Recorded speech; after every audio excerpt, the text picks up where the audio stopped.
Verbas rescisórias de um pedido de demissão. Você sabe quais são e, principalmente, sabe calcular essas verbas?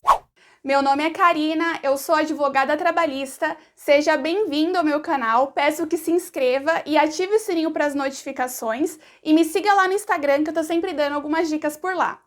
As verbas rescisórias de um pedido de demissão são saldo de salário, férias integrais mais um terço, caso não tenha tirado ao longo do contrato de trabalho, férias proporcionais mais um terço e 13º salário proporcional. E no vídeo de hoje eu vou ensinar a calcular cada uma dessas verbas.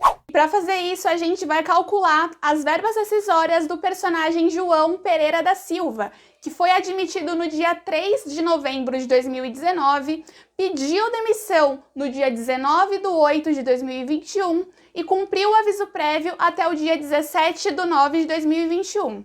João recebia um salário de R$ 1.200 e nunca tirou férias. O saldo de salário são os dias trabalhados por João no último mês de trabalho dele. Tendo em vista que ele saiu da empresa no dia 17/9 de 2021, que foi o fim do cumprimento do aviso prévio dele, ele vai receber por 17 dias trabalhados. Para descobrir esse valor, a gente pega o salário de João, que é de R$ 1.200, divide pela quantidade de dias que a gente tem no mês, ou seja, 30, e multiplica pelos dias efetivamente trabalhados, ou seja, 17 dias. Chegando, então, ao valor de R$ 680. Como o João nunca tirou férias ao longo do contrato de trabalho, por ser direito adquirido, mesmo que ele tenha pedido demissão, ele ainda tem direito a receber essas férias integrais, as férias simples, mais um terço constitucional. Para a gente chegar a esse valor, é importante a gente dividir por datas. Tendo em vista que João começou a trabalhar na empresa no dia 3 de novembro de 2019, ele completou o primeiro período aquisitivo para recebimento dessas férias simples, dessas férias integrais, no dia 2 de novembro de 2020. Para a gente conseguir descobrir o valor dessas férias, é muito simples. As férias são o valor do salário de João, R$ 1.200, mais um terço constitucional. Como a gente descobre o valor desse um terço? A gente pega o valor de 1.200, divide por 3, chegando ao valor de R$ 400. Portanto, o valor das férias integrais de João mais um terço são de 1.200 mais 400 do terço constitucional, totalizando assim o valor de R$ 1.600 a título de férias integrais mais um terço. Agora a gente precisa calcular as férias proporcionais e novamente eu vou dividir por datas para vocês entenderem como a gente chega nesses avos correspondentes às férias proporcionais.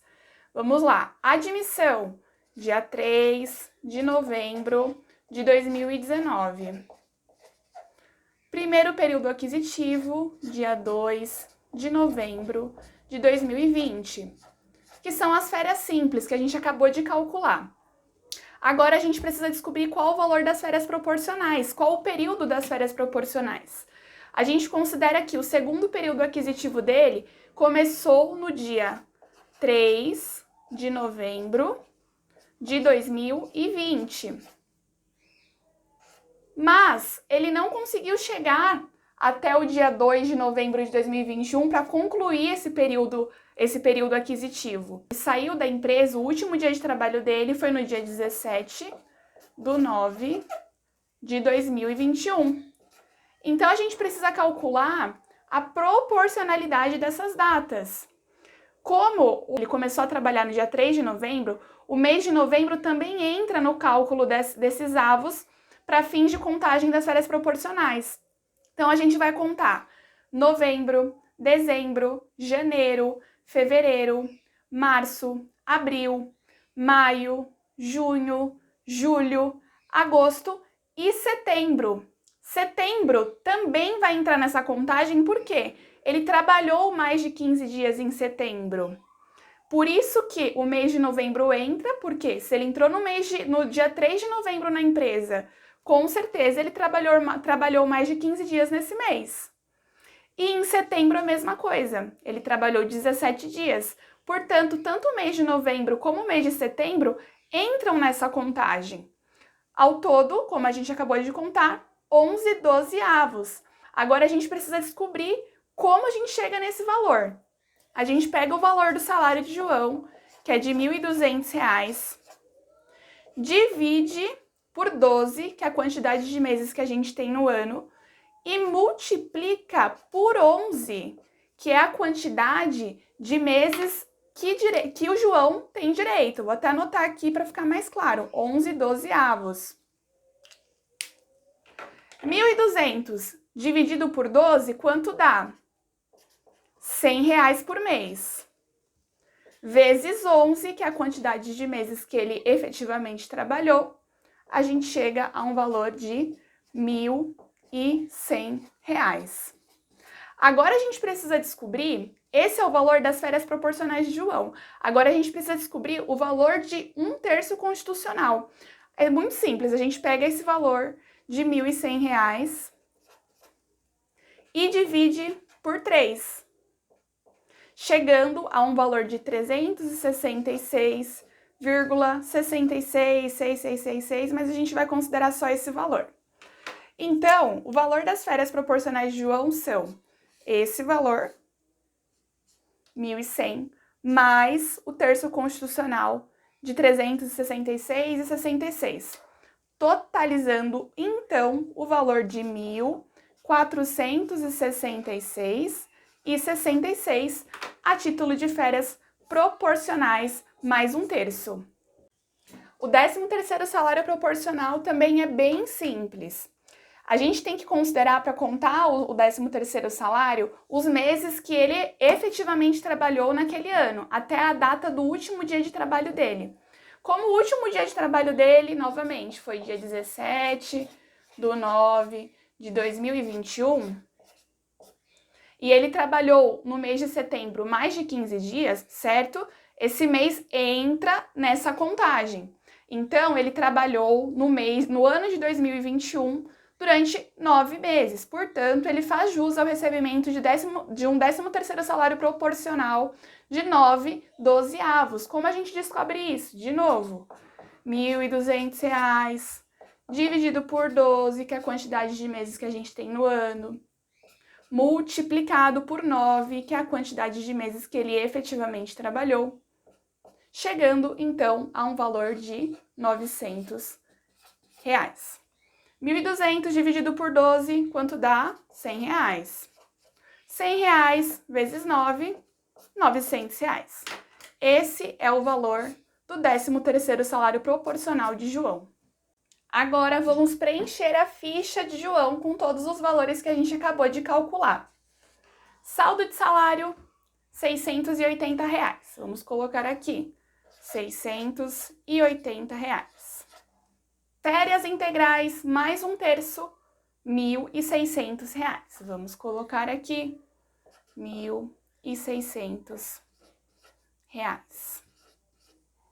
Um detalhe sobre as férias integrais. Algumas pessoas acham que pelo fato de ter completado um ano de trabalho e a empresa não ter concedido as férias imediatamente, ela teria direito ao recebimento em dobro. Mas não, o recebimento em dobro só aconteceria se depois de completado o segundo período aquisitivo, ou seja, se ele tivesse trabalhado até novembro de 2021, aí sim, a gente calcularia essas férias aqui em dobro. Não foi o caso, ele não completou o segundo ano de período aquisitivo, então ele só vai receber as férias simples, as férias integrais, mais 1/3. Agora, as férias proporcionais que a gente calculou, de 11 dozeavos, totalizando o valor de 1.466,66.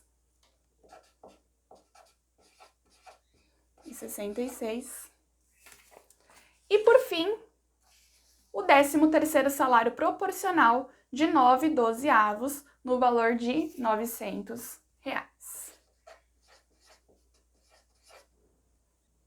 Agora nós vamos somar todos esses valores. 680, 1.600, 1.466,66 e R$900. totalizando assim R$ 4.646,66 a título de verbas rescisórias do pedido de demissão. Agora, um detalhe muito importante: João cumpriu o aviso prévio. Ele avisou a empresa com 30 dias de antecedência que ele iria sair. Portanto, ele trabalhou do dia 19/8 até o dia 17/9, cumprindo o aviso prévio. Portanto, o fim do contrato de trabalho dele foi na data do dia 17/9. Se ele tivesse saído da empresa sem conceder esse aviso prévio de 30 dias, a empresa poderia descontar dessas verbas rescisórias dele, desse valor de R$ 4.646,66, o valor de um salário de R$ 1.200. Além disso, essa falta de concessão de aviso prévio geraria reflexos nas demais verbas rescisórias, como, por exemplo, nas férias proporcionais, que seriam calculadas em 10 dozeavos e não em 11 dozeavos, como nós fizemos, no 13º salário proporcional, que seria calculado em 8 dozeavos e não 9 dozeavos, como nós fizemos. Então, atenção, se ele não tivesse concedido esse aviso prévio para a empresa, ele teria como data de fim do contrato o dia 19/8/2021, gerando reflexos nas demais verbas, fazendo com que a empresa pudesse descontar o valor de R$ 1.200 de suas verbas rescisórias. Um outro detalhe muito importante: como o João pediu demissão, ele não vai ter direito a sacar o saldo do FGTS, muito menos a multa de 40%, e também não vai poder dar entrada no seguro-desemprego. Lembrando que, para fins didáticos, nós utilizamos esse exemplo do João Pereira da Silva, que recebia um salário de R$ 1.200 sem nenhum adicional. Mas se você recebe algum adicional, como adicional noturno, de periculosidade, de insalubridade, você deve calcular esses adicionais junto com o salário base para calcular todas as verbas rescisórias. Além disso, se você faz horas extras de forma habitual, a média dessas horas extras, a média dos últimos 12 meses dessas horas extras, também entram para fins de cálculos de verbas rescisórias. Bom, pessoal, então esse foi o vídeo de hoje. Espero que vocês tenham gostado e que eu tenha conseguido ajudar de alguma forma. Se vocês gostaram, não esquece de deixar o like, de se inscrever no canal e de me seguir lá no Instagram, que eu tô sempre dando algumas dicas por lá. Muito obrigada e até a próxima!